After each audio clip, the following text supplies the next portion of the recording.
Hello and welcome to Draw With Me, artist Leslie Watson, as today we are going to draw Spyro the Dragon. Yep, I remember the game from back PS1 whenever it was really cool with like medieval Crash Bandicoot. If you haven't checked out the Crash Bandicoot video, it is in the suggested ones. Check it out, it's really cool. But yeah, Spyro the Dragon.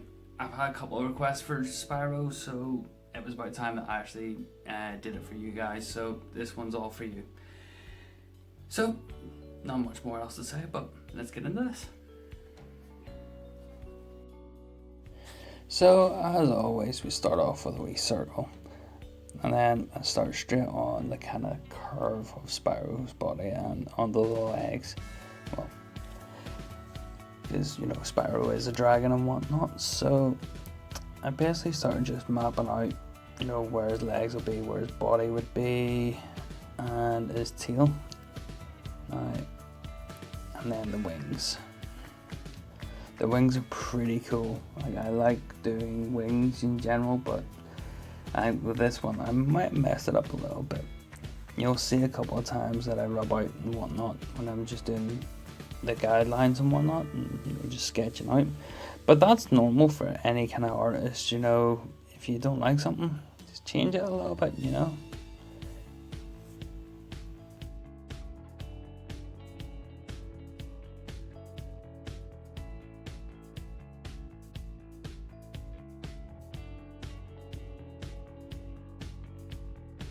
So as you can see, I'm putting quite a lot of detail into the feet as well as around the legs and stuff, but that was just me mapping it out, kind of making sure it was all there.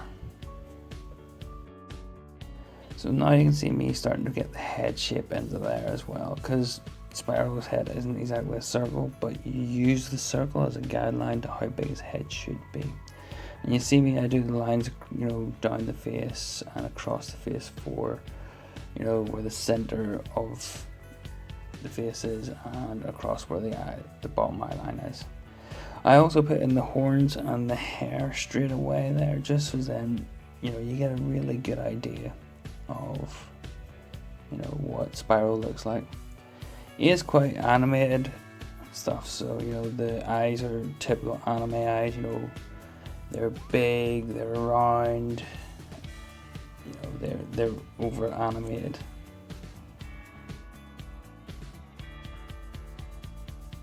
So already you can see where Spyro's coming on here, and you can always see where, I'm changing things a wee bit. And yes, I used a couple of references when I'm drawing Spyro, but I completely changed bits and pieces of each of them.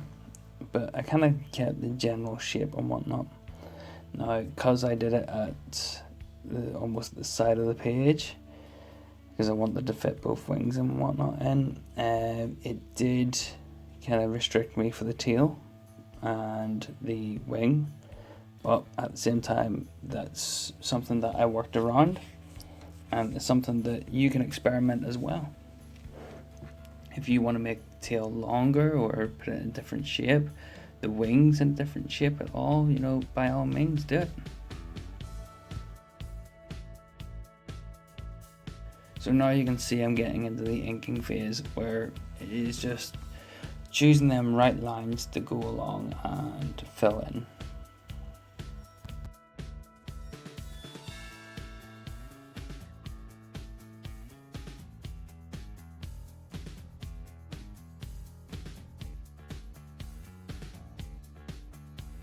Now I'm just kind of using a really nice kind of smooth rollerball pen for doing the lines there, and the tools can come in very, here and there. You don't have to have expensive tools to make great art. With me, I just decided that I would use bits and pieces that I would just have lying around, the likes of the Sharpies, pens. I think there's a couple of felt tips that I've had in previous videos that, they're just kind of kicking about and whatnot, so I just thought, why not use them for the colouring phase and whatnot. But there you go, there's my happy fun time where I rub out all the guidelines, and you can really see the shape that I went with Spyro. Like I said, that felt tip there that I'm using, it is from a Spider-Man pack that I used in a very early video on this channel. If you haven't watched it, it is quite good because it shows that you can colour and draw with basically any cheap material, but the quality, as usually as it gets more expensive, the better it can be. Sometimes it's just on branding as well, but that's a completely separate subject for what you are doing today.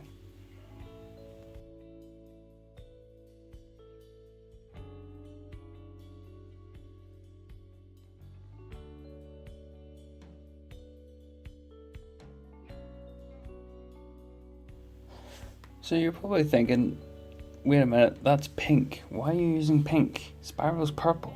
Well, yeah, but I'm putting down a base layer at the minute, and the pink parts are more the highlighted, kind of lighter areas.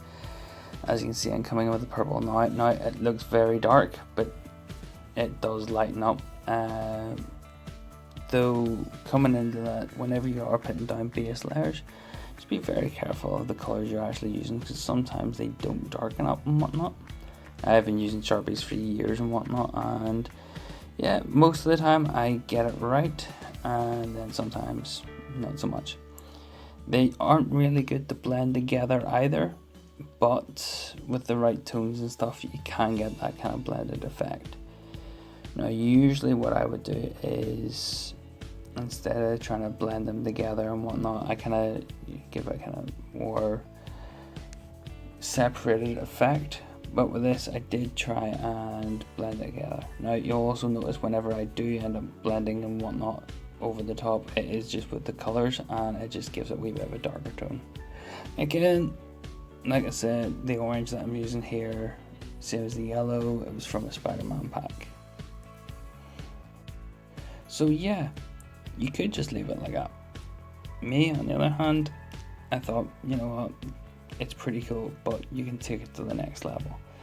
So these are just some wee handy hints and tips.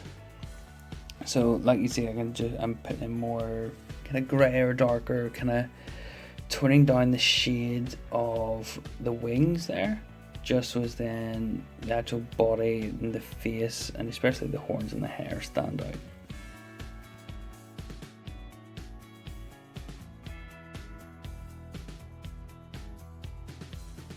I also put a lot of the shade around the body there as well, and you can tell that, and I come back later on and fill that in as well.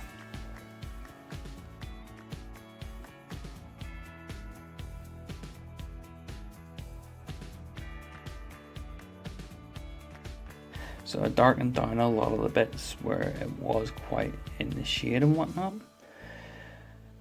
But yeah, it's come along nicely. As you can see, I'm starting to put in the wee details and whatnot of around where the scales and stuff are, and around the hair and the horns and the wings. Here's a surprising fact that you might not know about Spyro. His name was actually Pete. Yep, and he was also originally meant to be green, but hey, I think the way it turned out was really well. So yeah, this part is quite essential. So if you are going to make them quite dark the way I have, that white pencil or a white pen is essential for bringing out those highlights, so then he's not too dark. And as you can see, I kind of made a wee jitter with the purple pen, so literally just to cover it up, I brought in my black Sharpies for the ground, which I do in a lot of my videos, but quickly realised that the purple was going to be kind of masked in it, so I brought in the white pencil, and there we go. And don't forget, as always, sign your work. So hopefully you've enjoyed this video. I really enjoyed drawing Spyro. I also learned a few wee things about him, and whilst on the way, probably one of the most interesting facts I actually learned about him was that a NASA scientist created his aerodynamics. So whenever they were making the glide for him, they actually got a rocket scientist from NASA in to do the maths on it. But yes, anyway, listen, I hope you've had fun today. Don't forget to like, subscribe if you haven't already, smash the bell notification for new content, and leave me a wee comment and tell me anything you want. Just anything you want. Anyway, have fun, stay safe, and thanks.